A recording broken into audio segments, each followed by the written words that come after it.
My name is Eve, and today I'm going to talk about how I talk to my children about being interracial and multicultural and how we connect to our country's cultures and customs. So growing up, my parents never sat me down and said, Eve, you're interracial, you're multicultural. That never happened. So I knew when I was pregnant that I wanted my child to have tools in their life toolbox so they're prepared when situations arise, when they're confronted about who they are. Growing up, people would say comments like, you're exotic looking, you're very unique looking, or your dad's white, you're his daughter, how did that happen? So things like that. And sometimes it left me confused. Sometimes it irritated me, and other times it made me really angry. Sometimes people said way worse than that, but I'm not going to repeat that. But when those things happen, I would just stand there and I did not know what to say. And I think knowing what to say is very empowering. So what I do with my children is we role play. My boys are 6 and 9, so they're very young. So I keep the questions light for now. And as they get older, I can help them come up with better things to say. But for now, I'll say to them, so what would you say if someone said, you're not really Swiss, you're not really Filipino? What would you say? And what we came up with is they can say something along the lines like, you don't get to tell me what I am or what I'm not. You don't get to define me. If someone says, for instance, isn't it confusing being Filipino, Swiss American? Doesn't that give you some sort of complex? They can say something along the lines of, maybe it's really confusing to you, but I know exactly who I am and what I am. With the regards to the, you're not really Swiss. Another thing they can say when they're older is, well, according to the Swiss government, I am. They can have a little more sassy comebacks when they get older. But for now, I just, make sure they know what to say.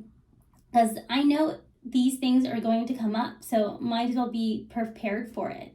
Like I said, they're going to feel so empowered. Like, I know exactly what I want to say. I know who I am. I think that's going to make them feel so good and empowered. So a book I like to talk about now is called Third Culture Kids. Now this book is by David C. Pollock and Ruth E. Van Recken. I apologize if I'm not pronouncing the names properly, but this book is great if you grow up outside your parents' passport countries. So for instance, my mom is Filipino. She was born and raised there. My dad is Swiss. He was born and raised there. And they raised me in America. So my life is completely different than their life. My mom was raised by rice farmers. My dad is a 5th generation baker chocolatier. His childhood and my mom's childhood is so different compared to my childhood. For instance, when I was little, my mom always said, oh, you're a spoiled brat. You're so spoiled all the time. And I'm like, all I'm doing is drinking a glass of water. Why are you always saying I'm spoiled and a brat? And then when I went to the Philippines, I realized why she said that. In her village where she was from, and at the time when I visited, it's a lot different now, but when I visited them, my grandparents, they had no running water. They had to boil their water. They had no electricity. So they, made dinner on an open fire pit. They didn't have a regular TV. Like, they had to plug it in a battery. I've never seen anything like this before in my life. And so when I came back to America, I was like, oh, thank you, warm shower. I don't have to boil the water before I take a shower. I could just turn the faucet on and water out of a well, I could just drink the water right from the faucet. I can see why she was saying that. But this book is great because, it explains the blessings and the hardships of growing up differently than your parents. And this is great if you are planning to move out of the country and your children are very young. If you read this book, it'll help you find ways to support your child having this way different experience. Like, for instance, like, this is great for missionary children. You know, like, let's say you're from America and then you move with your children to the Philippines and your children are very young. And let's say you stay in the Philippines for 10 years. Obviously, your children are going to have a way different childhood than you had, a way different experience than what you had growing up. And then let's say you move back to America and the shock of that, you know, your child might feel really overwhelmed. I mean, you know, you go from the Philippines to America, there's definitely going to be some cultural shocks. You know, we eat differently here. So this gives you a way to support your child and understand what they're thinking a little bit. So I definitely recommend this book, and it helped me so much understand myself. You know, I used to always be like, isn't it kind of weird that I always feel like a chameleon? Like, I literally will go to Switzerland and I can act like a Swiss person. I can go to the Philippines and act Filipino. I can be in America and act American. It's like I'm always transforming. You know, I used to always be like, nowhere feels like home to me. Like, when I'm in Switzerland, like, I love it, but it doesn't feel like home. But when I'm in America, I love it, but like, I constantly move a lot because I'm always like, it doesn't feel like home yet. Except for where I am now. I'm starting to feel like, for once, I'm at home. So hopefully it continues. But it just, you know, before this book, I felt really alone in my thoughts and, you know, my thinking and how I think differently than a lot of people. But, you know, so many people shared their journey in this book and their experience. And I was able to relate to so many people who shared what happened in their life and how they thought. And I'm like, wow, for once, I feel like I don't feel alone. I feel understood. So it's definitely a great book. So definitely check it out. Now I'm going to talk to you about how we connect to our countries, cultures, and customs. So my boys they have dual passports. So we are Swiss American. And so we have double holidays, which is really great because we always have a party going on. So it's really fun. The boys love it. So, you know, July 4th, we'll celebrate America's Independence Day. We'll wear our July 4th shirts. We'll eat American food. It's just super fun. And then August 1st is Swiss Independence Day. And, you know, I'll make a Swiss August 1st spread and put the Swiss flag on it. And we'll wear Swiss t-shirts.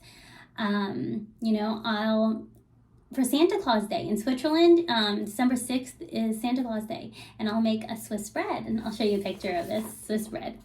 What's really funny is in Switzerland, they normally decorate the Santa Claus bread with raisins, but I always tell my Swiss relatives my Filipino American side takes over, and I'll bedazzle them. Like, I'll put sprinkled in M&Ms, and in Switzerland, they would never do that. I even gave them like a peep hat because I'm like, hey, it looks like a Santa Claus hat. And my relatives think it's hilarious. But I'm like, my bread is Swiss Filipino American. Like, all the cultures are combined in this one bread. And, you know, I'll give my child for Santa Claus Day, my children, you know, mandarin oranges and a little present and chocolates and candies. So we connect by celebrating holidays.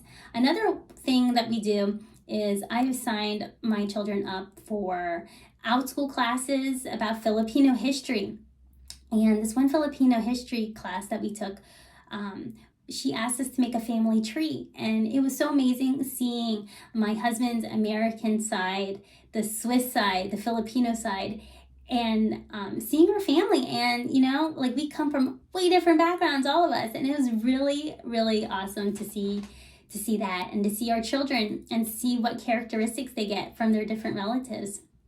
So that was super fun. And like I said, we learned all about Filipino history. I even learned a ton of stuff about Filipino history I never learned.